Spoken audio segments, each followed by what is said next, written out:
Good evening all of you.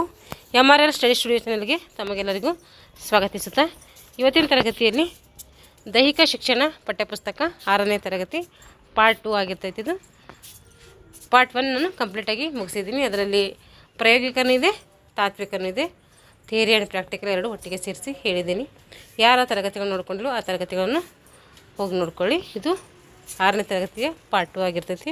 ಈ ಒಂದು part 2 ಅಲ್ಲಿ ಏನೇನು ಲೆಸನ್ಗಳಿದ್ದಾವೆ ಅಂತ ನೋಡಿ ಒಂದ್ಸರಿ ಪರಿವಿಡಿ ನೋಡ್ಕೊಳ್ಳೋಣ. ಇಲ್ಲಿ ಫುಟ್ಬಾಲ್ ಇದೆ, ಇದು ಥಿಯರಿ ಇದೆ, ಫುಟ್ಬಾಲ್ ಪ್ರಾಯೋಗಿಕ ಕೂಡ ಇದೆ. ಮೇಲಾಟಗಳು, ಅಲ್ಲಿ ವೇಗದ ಓಟಗಳು ಸ್ಪ್ರಿಂಟ್ಸ್ ಬರ್ತೈತೆ, ಅದು ಥಿಯರಿ ಇದೆ. ವೇಗದ ಓಟಗಳು ಸ್ಪ್ರಿಂಟ್ಸ್ ಪ್ರಾಯೋಗಿಕ ಇದೆ. ಉದ್ದ ಜಿಗಿತ ಥಿಯರಿ ಇದೆ, ಉದ್ದ ಜಿಗಿತ ಪ್ರಾಯೋಗಿಕ ಇದೆ.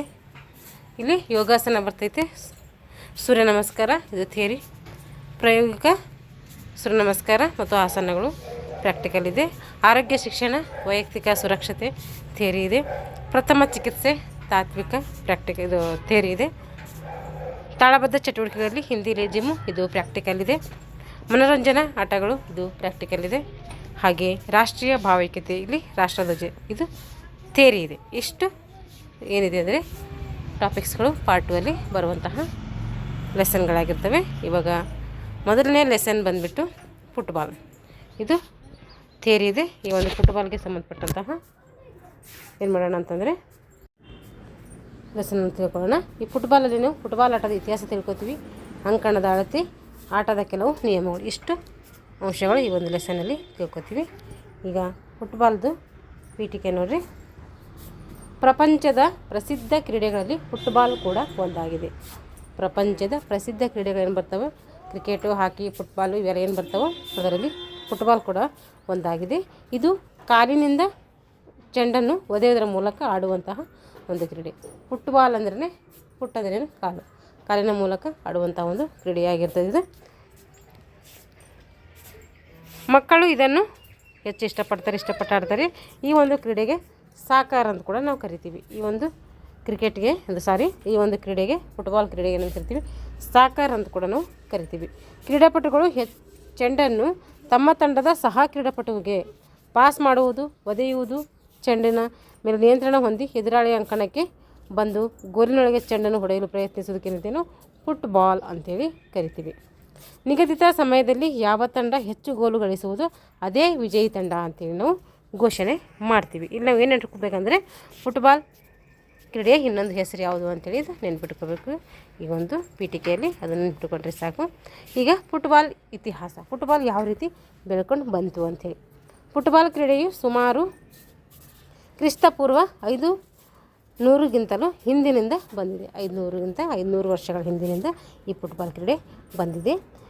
ಆಧುನಿಕ ಫುಟ್ಬಾಲ್ ಕ್ರೀಡೆ ಯಾವಾಗ ಪ್ರಾರಂಭ ಆಯಿತು ಅಂದರೆ 1863ರಲ್ಲಿ ಆಧುನಿಕ ಫುಟ್ಬಾಲ್ ಕ್ರೀಡೆ ಏನಾಗ್ತೈತೆ, ಪ್ರಾರಂಭ ಆಗ್ತೈತೆ. ಫುಟ್ಬಾಲ್ ಕ್ರೀಡೆಯ ಪೋಷಕರು, ರಕ್ಷಕರು ಯಾರು ಅಂತಂದರೆ, ಯಾರು ರಕ್ಷಣೆ ಮಾಡಿದಂದರೆ ಲಂಡನ್ ಫುಟ್ಬಾಲ್ ಅಸೋಸಿಯೇಷನ್ ಏನು ಮಾಡ್ತೈತೆ, ರಕ್ಷಣೆ ಮಾಡ್ತೈತೆ. ಲಂಡನ್ ಫುಟ್ಬಾಲ್ ಅಸೋಸಿಯೇಷನನ್ನು ಸ್ಥಾಪಿಸಿ ಈ ಕ್ರೀಡೆಗೆ ಏನಂತ ಕರೀತಾರೆ, ಕಿಕ್ಕಿಂಗ್ ಗೇಮ್ ಅಂತ ಕೂಡ ಕರೀತಾರೆ. ಕಿಕ್ಕಿಂಗ್ ಗೇಮ್ ಅಂದರೆ ಒದೆಯುವ ಆಟ ಅಂತ ಅರ್ಥ. ಫುಟ್ಬಾಲ್ ಕ್ರೀಡೆಗೆ ಸಾಕರ್ ಬಾಲ್ ಅಂತ ಮತ್ತು ಕಿಕ್ಕಿಂಗ್ ಗೇಮ್ ಅಥವಾ ಒದೆಯುವ ಆಟ ಅಂತೇಳಿ ಕನ್ನಡದಾಗ ಕರಿತೀವಿ. ಈ ಎರಡು ಹೆಸರು ನೆನ್ಪಿಟ್ಕೊಳ್ರಿ. ಎಷ್ಟು 100 ವರ್ಷಗಳ ಹಿಂದಿಂದು ಈ ಕ್ರೀಡೆ ಅಂತಂದರೆ 500 ವರ್ಷಗಳ ಹಿಂದಿಂದಾಗಿದೆ. ಇದು ಎಷ್ಟರಲ್ಲಿ ಈ ಒಂದು ಫುಟ್ಬಾಲ್ ಕ್ರೀಡೆ ಪ್ರಾರಂಭ ಆಯಿತು ಅಂದರೆ 1863ರಲ್ಲಿ ಪ್ರಾರಂಭ ಆಯಿತು. 1904ರಲ್ಲಿ Paris federation international the football association ಅಂದರೆ FIFA ಏನಾಗ್ತೈತೆ, ಸ್ಥಾಪನೆ ಆಗ್ತೈತೆ. 1904ರಲ್ಲಿ ಏನು ಮಾಡ್ತೈತೆ, ಪ್ಯಾರಿಸ್ನಲ್ಲಿ federation international the football association ಏನಾಗ್ತೈತೆ, ಸ್ಥಾಪನೆ ಮಾಡಲಾಗ್ತೈತೆ. ಈ ಸಂಸ್ಥೆಯ ಮೊಟ್ಟ ಮೊದಲ ವಿಶ್ವಕಪ್ ಫುಟ್ಬಾಲ್ ಪಂದ್ಯಾಟ ಎಲ್ಲಿ ನಡೀತು ಅಂತೇಳಿ ಕೇಳ್ತಾರೆ, ಅದು ಉರುಗ್ವೇದಲ್ಲಿ ನಡೀತೈತೆ. 1904ರಲ್ಲಿ ಪ್ಯಾರಿಸ್ನಲ್ಲಿ ಏನಾಗ್ತೈತೆ, FIFA ಸ್ಥಾಪನೆ ಆಗ್ತೈತೆ. ಈ ಒಂದು ಸಂಸ್ಥೆಯ ಮೊಟ್ಟ ಮೊದಲ ವಿಶ್ವಕಪ್ ಎಲ್ಲಿ ನಡೀತದೆ ಅಂತಂದರೆ ಅದು ಉರುಗ್ವೇದಲ್ಲಿ ನಡೀತೈತೆ. 1937ರಲ್ಲಿ ಶಿಮ್ಲಾದಲ್ಲಿ ಅಖಿಲ ಭಾರತೀಯ ಫುಟ್ಬಾಲ್ ಫೆಡರೇಷನ್ ಸ್ಥಾಪಿಸಲಾಯಿತು. 1937ರಲ್ಲಿ ಶಿಮ್ಲಾದಲ್ಲಿ ಅಖಿಲ ಭಾರತೀಯ ಫುಟ್ಬಾಲ್ ಫೆಡರೇಷನ್ ಸ್ಥಾಪಿಸಲಾಯಿತು. ಈಗ FIFA ಸಂಸ್ಥೆಯು ಪ್ರಪಂಚದ ಫುಟ್ಬಾಲ್ ಕ್ರೀಡೆಯನ್ನು ಏನು ಮಾಡ್ತಾಯಿದೆ, ಸಂಘಟನೆ ಮಾಡ್ತಾಯಿದೆ. ಈಗೇನು ಮಾಡ್ತಾಯಿದೆ, FIFA ಸಂಸ್ಥೆಯು ಫುಟ್ಬಾಲ್ ಕ್ರೀಡೆಯನ್ನು ಸಂಘಟನೆ ಮಾಡ್ತಾಯಿದೆ. 1900ನೇ ಇಸ್ವಿಯಲ್ಲಿ ಫುಟ್ಬಾಲ್ ಕ್ರೀಡೆಯನ್ನು ಒಲಿಂಪಿಕ್ ಸ್ಪರ್ಧೆಗೆ ಸೇರಿಸಲಾಯಿತು. 1900ನೇ ಇಸ್ವಿಯಲ್ಲಿ ಫುಟ್ಬಾಲ್ ಕ್ರೀಡೆಯನ್ನು ಮಾಡಲಾಯಿತು, ಒಲಿಂಪಿಕ್ಸ್ಗೆ ಸೇರ್ಪಡೆ ಮಾಡಲಾಯಿತು. ಫುಟ್ಬಾಲ್ ಅಂಕಣ ಮತ್ತು ಅಳತೆಗಳು ನೋಡ್ರಿ. ಫುಟ್ಬಾಲ್ ಅಂಕಣ ಯಾವ ಆಕಾರದಲ್ಲಿದೆ ಅಂದರೆ ಅದು ಆಯತಾಕಾರದಲ್ಲಿದೆ. ನಮಗೆ ಲಭ್ಯವಿರುವ ಮೈದಾನದಲ್ಲಿ ಏನು ಮಾಡಬೇಕು, ಉದ್ದ ಅಗಲಕ್ಕೆ ಅನುಗುಣವಾಗಿ ನಾವು ಒಂದು ಆಟದ ಮೈದಾನವನ್ನು ಬಳಸ್ಕೊಳ್ಬೇಕು. ನಮಗೆ ಯಾವ ಒಂದು ಪ್ಲೇಸ್ ಲಭ್ಯ ಇದೆ ಆ ಒಂದು ಪ್ಲೇಸಲ್ಲಿ ಏನು ಉದ್ದ ಅಗಲ ಆಗುವಂಗೆ ಈ ಒಂದು ಮೆಜರ್ಮೆಂಟನ್ನು ಹಾಕಬೇಕು. ಇಲ್ಲಿ ಗೋಲ್ ಕಂಬ ಇರ್ತೈತೆ, ಇಲ್ಲಿ ಗೋಲ್ ಗಳಿಸುವಂಥ ಒಂದು ಏರಿಯಾ ಇರ್ತೈತೆ. ಗೋಲ್ ಕಂಬ ಎಲ್ಲ ಗೋಲ್ ಗಳಿಸುವಂತಹ ಏರಿಯಾ ಪ್ಲೇಸ್ ಇರುತ್ತೆ. ಅದು ಎಷ್ಟಿರ್ತದೆ ಅಂದರೆ 7.3 ಮೀಟರ್ ಉದ್ದ, 2.4 ಮೀಟರ್ ಇರ್ತೈತೆ, ಅಗಲ ಇರ್ತೈತೆ. ಇದು ಅಗಲ ಬಂದುಬಿಟ್ಟು ಇದು ಉದ್ದ ಇರ್ತೈತೆ. ಇದಕ್ಕೇನಂತೀವಿ ನಾವು ಪೆನಲ್ಟಿ ಏರಿಯಾ ಅಂಥೇಳಿ ಕರಿತೀವಿ. ಅದು ಎಷ್ಟಿರ್ತದೆ ಅಂದರೆ 18 ಯಾರ್ಡ್ ಪೆನಲ್ಟಿ ಏರಿಯಾ ಇರ್ತೈತೆ. ಹಾಗೆ ಪೆನಲ್ಟಿ ಸ್ಪಾಟ್ ಅಂತ ಇರುತ್ತೆ ಇಲ್ಲಿ, ಇದಕ್ಕೇನಂತೀವಿ ನಾವು ಪೆನಲ್ಟಿ ಸ್ಪಾಟ್ ಅಂತೇಳಿ ಕರಿತೀವಿ. ಇದು ಸೆಂಟರ್ ಸ್ಪಾಟ್. ಸೆಂಟ್ರಲ್ಲಿಂದ ಏನು ಮಾಡ್ತಾರೆ, ಕಿಕ್ ಬಾಲ್ ಮೂಲಕ ಆಟವನ್ನು ಪ್ರಾರಂಭ ಮಾಡ್ತಾರೆ. ಅದು ಎಷ್ಟಿರ್ತೈತೆ ಸೆಂಟರ್ ಸ್ಪಾಟ್ ಅಂತಂದರೆ ಇದು ಹಿಂಗೆ ಸರ್ಕಲ್ ಎಷ್ಟಿರ್ತದೆ ಅಂದರೆ ಅದು 9.15 ಮೀಟರ್ ಇರ್ತೈತೆ. ಹಾಫ್ ವೇ ಲೈನ್, ಇದಕ್ಕೇನಂತೀವಿ ನಾವು ಹಾಫ್ ವೇ ಲೈನ್ ಅಂತೀವಿ. ನೋಡಿರಿ ಇದು ಎಷ್ಟಿರ್ತದೆ ಅಂತಂದರೆ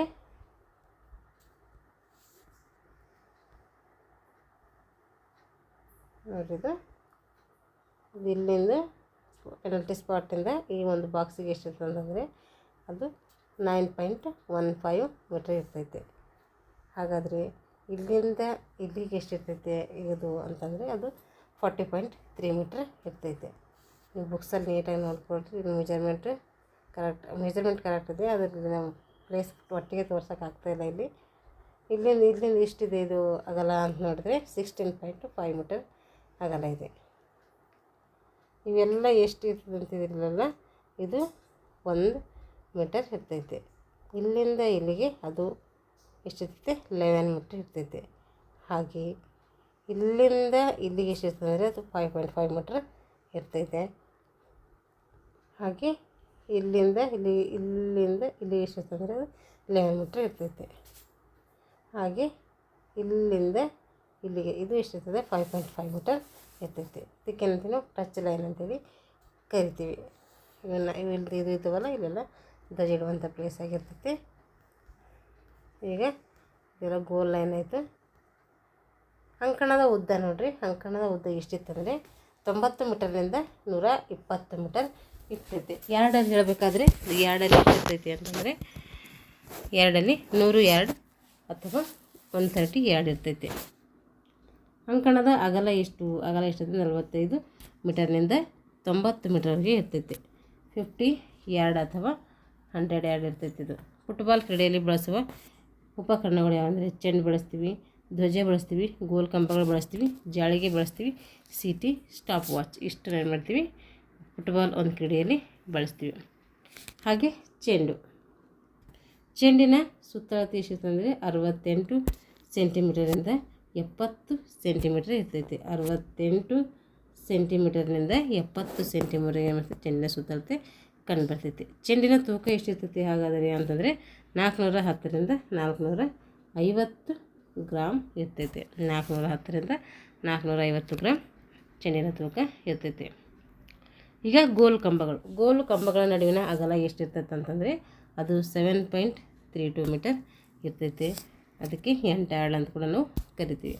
ಹಾಗಾದರೆ ಅದು ಎತ್ತರ ಎಷ್ಟಿರ್ತೈತೆ, ಅಗಲ ಅಂದರೆ ಇಷ್ಟಾಯಿತು. ಹಾಗಾದರೆ ಎತ್ತರ ಎಷ್ಟಿರ್ತದೆ ಅಂತಂದರೆ 2.44 ಮೀಟರ್ ಇರ್ತೈತೆ. 2.67 ಯಾರ್ಡ್ ಇದ್ದು ಚೆಂಡು ಗೋಲ್ ಕಂಬಗಳ ಒಳಗಿನಿಂದ ದೂರ ಹೋಗದಂತೆ ತಡೆಯಲು ಏನು ಮಾಡ್ತಾರೆ, ಜಾಳಿಗೆಯನ್ನು ಹಾಕ್ತಾರೆ. ಈಗ ಧ್ವಜ. ಫುಟ್ಬಾಲ್ ಅಂಕಣದಲ್ಲಿ ಒಟ್ಟು ಎಷ್ಟು ಧ್ವಜ ಇರ್ತವೆ ಅಂದರೆ 6 ಧ್ವಜಗಳಿರ್ತವೆ. ಅವು ನೆಲದಿಂದ ಮೇಲಕ್ಕೆ 5 ಅಡಿ ಎತ್ತರದಲ್ಲಿ ಇರ್ತವೆ. ಅಂಕಣದ 4 ಮೂಲೆಗಳಲ್ಲಿ ಈ ಒಂದು ಧ್ವಜಗಳು ನಾವು ನೆಟ್ಟಿರೋದನ್ನು ನಾವು ಕಾಣ್ತೀವಿ. ಮಧ್ಯಗೆರೆಯ ಬದಿಯ ಗೆರೆಯಿಂದ 1 ಯಾರ್ಡ್ ಅಂತರದಲ್ಲಿ ಏನು ಮಾಡ್ತಾರೆ, 2 ಬದಿಗೆ ಒಂದೊಂದು ಧ್ವಜವನ್ನು ಇಟ್ಟಿರ್ತಾರೆ. 4 ಮೂಲೆಗಳಿಗೆ ಒಂದೊಂದು ಇಡ್ತಾರೆ. ಮಧ್ಯಗೆರೆಯಿಂದ ಏನು ಮಾಡ್ತಾರೆ 1-2 ಅಂತರದಲ್ಲಿ ಎರಡೂ ಬದಿಗೆ ಆ ಕಡೆ ಈ ಕಡೆ ಏನು ಮಾಡ್ತಾರೆ ಒಂದೊಂದು ಧ್ವಜ ಹೇಳ್ತಾರೆ. ಅವೆಲ್ಲ ಸೇರಿಸಿ ಎಷ್ಟಿರ್ತವೆ ಒಟ್ಟು 6 ಧ್ವಜಗಳು ಆಯ್ತವೆ.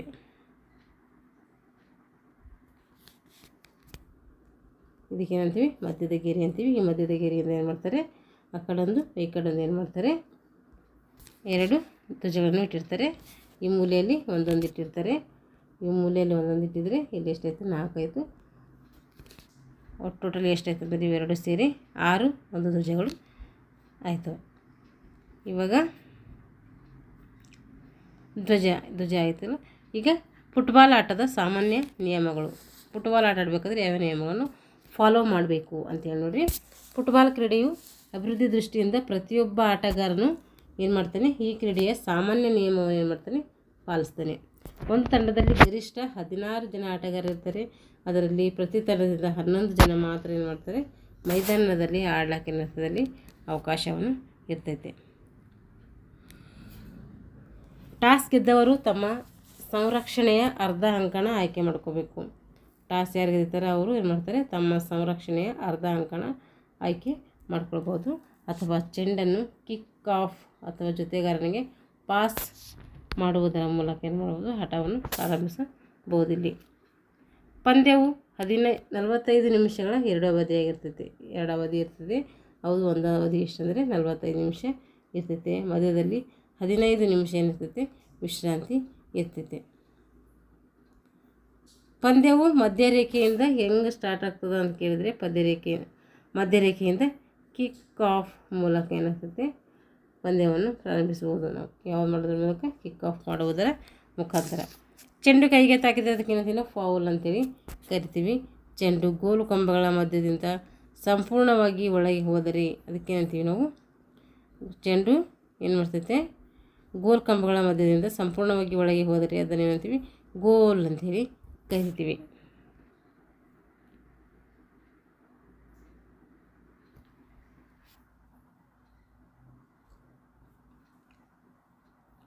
ಇವಾಗ ನೋಡ್ರಿ, ಚೆಂಡು ಬದಿಯ ರೇಖೆಯಿಂದ ಹೊರ ಹೋದಾಗ ಸೈಡ್ ಲೈನು, ಟಚ್ ಲೈನು, ಎದುರಾಳಿಗೆ ಚೆಂಡನ್ನು ಒಳಗೆ ಎಸೆಯಲು ಥ್ರೋ ಇನ್ನು ಇಲ್ಲೇನು ಮಾಡ್ತಾರೆ ಅವಕಾಶವನ್ನು ಮಾಡಿಕೊಡ್ತಾರೆ. ಇದು ಪ್ರಾಕ್ಟಿಕಲ್ ಬಂದಾಗ ಥ್ರೋ ಇನ್ನು ಥ್ರೋ ಸೈಡು ಇವೆಲ್ಲ ಹೇಳ್ಕೊಡ್ತೀನಿ. ಅವಾಗ ನೆನ್ಪಿಟ್ಕೊಳ್ರಿ. ಇವಾಗ ನೆನ್ಪಿಟ್ಕೋಬೇಕು, ನೆನ್ಪಿಟ್ಕೋಬಾರ್ದಂತ ಏನಿಲ್ಲ. ಅದರಲ್ಲಿ ನಮಗೆ ಚೆನ್ನಾಗಿ ಅರ್ಥ ಆಗ್ತದೆ. ಚೆಂಡು ಗೋಲ್ ಲೈನ್ ಮುಖಾಂತರ ರಕ್ಷಣಾ ತಂಡದ ಆಟಗಾರನಿಗೆ ಬಡಿದು ಹೋದರೆ ಎದುರಾಳಿ ತಂಡಕ್ಕೆ ಅವಾಗೇನು ಕೊಡ್ತಾರೆ ಕಾರ್ನರ್ ಕಿಕ್ ಅಂತೇಳಿ ಕೊಡ್ತಾರೆ. ಗೋಲ್ ಕ್ಷೇತ್ರದಲ್ಲಿ ರಕ್ಷಣಾ ತಂಡದಿಂದ ಉದ್ದೇಶಪೂರ್ವಕವಾಗಿ ಏನಾದರೂ ತಪ್ಪಾದರೆ ಅವಾಗೇನು ಮಾಡ್ತೀವಿ ಪೆನಲ್ಟಿ ಕಿಕ್ ಅಂತೇಳಿ ಕೊಡ್ತೀವಿ. ಚೆಂಡು ಗೋಲ್ ಲೈನ್ಗೆ ಅಂದರೆ ಎಂಡ್ ಲೈನ್ ಮುಖಾಂತರ ರಕ್ಷಣಾ ತಂಡದ ಆಟಗಾರನಿಗೆ ಏನಾದರೂ ಬಡಿತು ಅಂತಂದರೆ ಆ ಟೈಮಲ್ಲಿ ಏನು ಮಾಡ್ತಾರೆ ಎದುರಾಳಿ ತಂಡಕ್ಕೆ ಅವಾಗ ಕಾರ್ನರ್ ಕಿಕ್ಕನ್ನು ಕೊಡ್ತಾರೆ. ಗೋಲ್ ಕ್ಷೇತ್ರದಲ್ಲಿ ರಕ್ಷಣಾ ತಂಡದಿಂದ ಏನಾದರೂ ಉದ್ದೇಶಪೂರ್ವಕವಾಗಿ ತಪ್ಪಾದರೆ ಅವಾಗೇನು ಮಾಡ್ತಾರೆ ಪೆನಲ್ಟಿ ಕಿಕ್ ಅಂತೇಳಿ ಕೊಡ್ತಾರೆ. ನೆನ್ಪಿಟ್ಕೋಬೇಕು, penalty corner penalty kick important. ಒಂದು ಪಂದ್ಯದಲ್ಲಿ ಗರಿಷ್ಠ ಎಷ್ಟು ಬದಲಾವಣೆ ನಾವು ಮಾಡ್ಬೋದು ಅಂದರೆ 3 ಬದಲಾವಣೆಯನ್ನು ಮಾಡ್ಬೋದು. ಪ್ರಥಮ ಸ್ಥಾನ ನಿರ್ಧರಿಸಲು ನಿಗದಿತ ಅವಧಿಯಲ್ಲಿ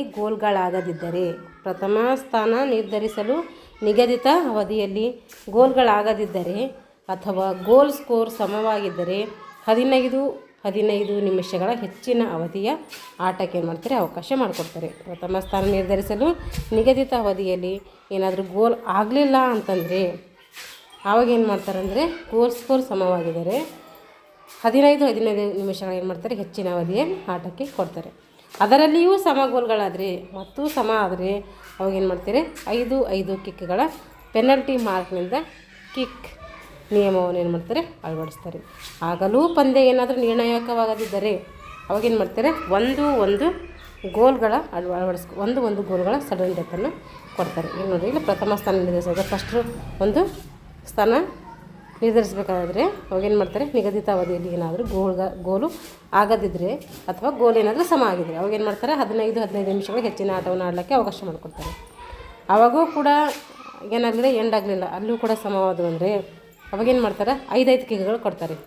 5 ಕಿಕ್ಗಳ ಒಂದು ಪೆನಲ್ಟಿ ಮಾರ್ಕ್ನಿಂದ ಏನು ಮಾಡ್ತಾರೆ ಕಿಕ್ ಫ್ರಮ್ ಪೆನಲ್ಟಿ ಮಾರ್ಕ್ ಮಾಡಿ ಅದೇನು ಮಾಡ್ತಾರೆ ಆ ನಿಯಮದ ಮೂಲಕ ಪಂದ್ಯ ಆಡಿಸ್ತದೆ. ಆವಾಗನೂ ಪಂದ್ಯ ನಿರ್ಣಾಯಕವಾಗಿದ್ದಿರಿ, ಅವಾಗೂ ಕೂಡ ಎಂಡಾಗಲಿಲ್ಲ ಅಂದರೆ ಮತ್ತೇನು ಮಾಡ್ತಾರೆ, ಒಂದೊಂದು ಗೋಲ್ಗಳು, ಅವ್ರಿಗೊಂದು ಗೋಲ್ ಇವ್ರಿಗೊಂದು ಗೋಲ್ಗಳು ಸರಂಡಿ ಅಂತ ನಿಯಮ ಏನು ಮಾಡ್ತಾರೆ ಅಲ್ಲಿ ಅನುಸರಿಸ್ತಾರೆ. ಹೀಗೆ ಏನು ಮಾಡ್ತಾರೆ ಅಂದರೆ ಈ ಒಂದು ಪಂದ್ಯ ಅಂತ್ಯ ಮಾಡೋ ಗಂಟ ಆಡಿಸ್ತಾರೆ. ಇವಾಗ ಈ ಒಂದು ಫುಟ್ಬಾಲ್ ಆಟಕ್ಕೆ ಸಂಬಂಧಪಟ್ಟಂಥ ಪ್ರಶ್ನೋತ್ತರಗಳು ನೋಡಿರಿ. ಬಿಟ್ಟ ಸ್ಥಳವನ್ನು ತುಂಬಿರಿ.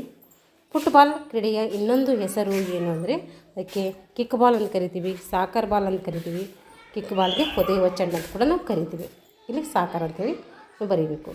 ಆಧುನಿಕ ಫುಟ್ಬಾಲ್ ಕ್ರೀಡೆ ಯಾವಾಗ ಪ್ರಾರಂಭ ಆಯಿತು ಅಂತಂದರೆ 1863 ಏನು ಮಾಡ್ತೈತೆ ಫುಟ್ಬಾಲ್ ಕ್ರೀಡೆಯ ಪ್ರಾರಂಭ ಆಯ್ತೈತೆ. ಫುಟ್ಬಾಲ್ ಅಂಕಣದ ಉದ್ದ ಮತ್ತು ಅಗಲ ಎಷ್ಟು ಅಂತಂದರೆ ಉದ್ದ ಬಂದ್ಬಿಟ್ಟು ಇಲ್ಲಿ ಉದ್ದ ಎಷ್ಟು ಅಂತಂದರೆ 90 ಮೀಟರ್ನಿಂದ 120 ಮೀಟರ್ ಉದ್ದ ಇರ್ತೈತೆ. ಯಾರ್ಡಲ್ಲಿ ಹೇಳಬೇಕಾದ್ರೆ ಯಾರ್ಡಲ್ಲಿ ಹೆಂಗೆ ಹೇಳ್ತೀವಿ, 100 ಯಾರ್ಡಿಂದ 130 ಯಾರ್ಡ್ ಉದ್ದ ಇರ್ತೈತೆ. ಅಗಲ ಅದಲ್ಲಿ ಹೇಳಬೇಕಂದ್ರೆ ಅಗಲ ಎಷ್ಟು ಇರ್ತೈತಿ, ಅಗಲ ಮೀಟರಲ್ಲಿ 45 ಮೀಟರಿಂದ 90 ಮೀಟರ್ ಇರ್ತೈತೆ. ಇದು ಯಾರ್ಡಲ್ಲಿ ಹೇಳಬೇಕಾದ್ರೆ ಅಗಲ 50ರಿಂದ 100 ಯಾರ್ಡ್ ಇರ್ತೈತೆ. ಇದು ನೆನ್ಪಿಟ್ಕೋಬೇಕು ಇಷ್ಟು ಮೆಜರ್ಮೆಂಟು. ಇವಾಗ ಕೆಳಗಿನ 4 ಆಯ್ಕೆಗಳನ್ನು ನೋಡಬೇಕು. ಸರಿಯಾದ ಉತ್ತರವನ್ನು ಇಲ್ಲಿ ಆರಿಸಿ ಬರೀಬೇಕು. ಇಲ್ಲಿ ಆಪ್ಷನ್ಸ್ ಕೊಟ್ಟಿದ್ದಾರೆ ಅವರೇ. ಫುಟ್ಬಾಲ್ ಚೆಂಡಿನ ತೂಕ ಎಷ್ಟಿರ್ತದೆ ಅಂದರೆ 410ರಿಂದ 450 ಗ್ರಾಮ್ ಇರ್ತೈತೆ. ಫುಟ್ಬಾಲ್ ಅಂಕಣದಲ್ಲಿ ಎಷ್ಟು ಧ್ವಜ ಇರ್ತವೆ ಅಂದರೆ 6 ಧ್ವಜ ಇರ್ತವೆ. ನಾನು ಯಾಕೆ ಡೈರೆಕ್ಟ್ ಆಪ್ಷನ್ ಹೇಳ್ತೀನಿ ಅಂದರೆ ಓದ್ಕೊಂಬಂದಿವಲ್ಲ, ನಮ್ಗೆ ಯಾವುದಂತ ಹೇಳಿ ಟಾಪಿಕ್ಸಿಗೆ ಗೊತ್ತಾಗುತ್ತೆ. ನಿಮ್ಗೇನಾದರೂ ಒಂಥರ ಕನ್ಫ್ಯೂಷನ್ಸ್ ಇದ್ದರೆ 4 ಆಪ್ಷನ್ಸ್ಗಳು ಓದಿ ಹಾಕಬೇಕು. ಎಕ್ಸಾಮಲ್ಲೆಲ್ಲ ಡೈರೆಕ್ಟ್ ಈ ಥರ ಹಾಕ್ಲಿಕ್ಕೆ ಹೋಗ್ಬಿಡಿ. ಒಂದ್ಸರಿ ಕನ್ಫರ್ಮ್ ಮಾಡಿಕೊಂಡು 4 ಆಪ್ಷನ್ ನೋಡ್ಕೊಂಡು ಹಾಕಬೇಕು. ಇವಾಗ ಅಖಿಲ ಭಾರತೀಯ ಫುಟ್ಬಾಲ್ ಫೆಡರೇಷನ್ ಸಂಸ್ಥೆ ಯಾವಾಗ ಪ್ರಾರಂಭ ಆಯಿತು? ಅಖಿಲ ಭಾರತ ಫುಟ್ಬಾಲ್ ಫೆಡರೇಷನ್ ಸಂಸ್ಥೆ ಯಾವ ವರ್ಷದಲ್ಲಿ ಪ್ರಾರಂಭ ಆಯಿತು ಅಂತಂದರೆ 1932 ಆಗ್ತೈತೆ. ಅದು ಶಿಮ್ಲಾದಲ್ಲಿ. ಫಿಫಾ 1904 ಸ್ಥಾಪನೆ ಆಗ್ತೈತೆ. ಇವಾಗ ಹೊಂದಿಸಿ ಬರೀಬೇಕು. ಫುಟ್ಬಾಲ್ ಆಟದ ಸಮಯ, ಫುಟ್ಬಾಲ್ ಆಟಗಾರರ ಸಂಖ್ಯೆ, ಮೊದಲ ಫುಟ್ಬಾಲ್ ವಿಶ್ವಕಪ್ಪು, ಗೋಲ್ಗಳು ಸಮ ಆಗಿದ್ದರೆ ಏನು ಮಾಡಬೇಕು ಅಂತೀವಿ ನೋಡಿರಿ. ಫುಟ್ಬಾಲ್ ಆಟದ ಸಮಯ ಎಷ್ಟು? ಅದು 90 ನಿಮಿಷ. ಫುಟ್ಬಾಲ್ ಆಟಗಾರರ ಸಂಖ್ಯೆ 11 ಜನ ಆಡ್ತಾರೆ, 5 ಜನ ಎಕ್ಸ್ಟ್ರಾ ಪ್ಲಸ್, ಟೋಟಲ್ 16 ಜನ ಇರ್ತಾರೆ. ಮೊದಲ ಫುಟ್ಬಾಲ್ ವಿಶ್ವಕಪ್ಪು ಉರುಗ್ವೇದಲ್ಲಿ ನಡೀತೈತೆ. ಗೋಲುಗಳು ಸಮವಾಗಿದ್ದರೆ ಅವಾಗ ಏನು ಮಾಡ್ತಾರೆ, 15 ನಿಮಿಷಗಳ ಹೆಚ್ಚಿನ ಅವಧಿಯನ್ನು ಆಡಿಸ್ತಾರೆ. ಇಷ್ಟು ಹೊಂದಿಸಿ ಬರೆದು ಇವಾಗ ಒಂದು ವಾಕ್ಯದಲ್ಲಿ ಉತ್ತರಿಸಬೇಕು. ಫುಟ್ಬಾಲ್ ತಂಡದಲ್ಲಿ ಎಷ್ಟು ಜನ ಆಟಗಾರರು ಇರ್ತಾರೆ ಅಂತಂದರೆ ಅಲ್ಲಿ 16 ಜನ ಇರ್ತಾರೆ. ಟೋಟಲಾಗಿ 11 ಜನ ಆಡ್ತಾರೆ, 5 ಜನ ಎಕ್ಸ್ಟ್ರಾ ಪ್ಲೇಯರ್ ಇರ್ತಾರೆ. ಫುಟ್ಬಾಲ್ ಸಂಸ್ಥೆ ಪ್ರಾರಂಭವಾದಂಥ ವರ್ಷ ಯಾವುದಂದರೆ ಫಿಫಾ ಸಂಸ್ಥೆ ಆಗಿದ್ದು ಸ್ಥಾಪನೆಯಾಗಿದ್ದು 1904. ಫುಟ್ಬಾಲ್ ಕ್ರೀಡೆಯನ್ನು ಯಾವ ವರ್ಷದಲ್ಲಿ ಒಲಿಂಪಿಕ್ ಸ್ಪರ್ಧೆಗೆ ಸೇರ್ಪಡೆ ಆಯಿತು ಅಂದರೆ ಅದು 1900 ಸೇರ್ಪಡೆ ಆಯ್ತದೆ. ಇಷ್ಟು ಫುಟ್ಬಾಲ್ಗೆ ಸಂಬಂಧಪಟ್ಟಿದ್ದು. ಇದ್ರ ಮೇಲೆ ಪ್ರಾಕ್ಟಿಕಲ್ ಕ್ಲಾಸ್ ಕೂಡ ಇದೆ, ಪ್ರಾಕ್ಟಿಕಲ್ ಕ್ಲಾಸ್ ಮಾಡ್ತೀನಿ. ಅದಕ್ಕಿಂತ ಮುಂಚೆ ನಾನು 7th ಕ್ಲಾಸಲ್ಲಿದೆ, 8th ಕ್ಲಾಸಲ್ಲಿಲ್ಲ football, 9th ಕ್ಲಾಸಲ್ಲಿಲ್ಲ, 10th ಕ್ಲಾಸಲ್ಲಿಲ್ಲ. ಎಲ್ಲಿದೆ ಇವಾಗ? 7th ಕ್ಲಾಸಲ್ಲಿದೆ. ಅದಕ್ಕೆ 7th ಕ್ಲಾಸ್ ತೊಗೊಂಡಿಲ್ಲೇ ಹೇಳ್ತೀನಿ, ಯಾಕೆಂದರೆ ಒಟ್ಟಿಗೆ ವಿಷಯ ಸಂಗ್ರಹಣೆ ಆಗಲಿ ಅಂತೇಳಿ ಈ ಥರ ಪಾರ್ಟ್ ವೈಸ್ ಮಾಡ್ತಾ ಹೋಗ್ತೀನಿ. ಆಮೇಲೆ ಪ್ರಾಕ್ಟಿಕಲ್ಲು 6ನೇ ಕ್ಲಾಸ್ ಮತ್ತು 7ನೇ ಕ್ಲಾಸ್ ಇರೋದು ಅದನ್ನು ಕೂಡ ಒಟ್ಟಿಗೆ ಮಾಡಿ ಹಾಕ್ತೀನಿ. ಯಾಕಂದರೆ ಒಂದು ಗೇಮ್ಸ್ಗೆ ಸಂಬಂಧಪಟ್ಟಂತಹ ಎಲ್ಲೆಲ್ಲಿ ವಿಷಯ ಸಿಗ್ತದೋ ಅದು ಅಲ್ಲೇ ಮಾಡಿ ಹಾಕಿದ್ರೆ ನನಗೆ ಯಾಕೋ ಅದು ಆ ಥರ ಮಾಡಿದ್ರೆ ಚೆನ್ನಾಗಿರುತ್ತೆ ಅಂತ ಅನ್ನಿಸ್ತಾ ಇದೆ. ಅದಕ್ಕೆ ಹಾಕಿದೆ ಮಾಡ್ತೀನಿ. ಈ ಫುಟ್ಬಾಲ್ ಬಂದಿದ್ದರೆ ಫುಟ್ಬಾಲ್ ಸಂಬಂಧಪಟ್ಟಂಥ ಯಾವ್ಯಾವ ಬುಕ್ಸಲ್ಲಿ ಇದೆ ಬುಕ್ಸಲ್ಲಿ ಅದು ಮಾಡ್ತೀನಿ.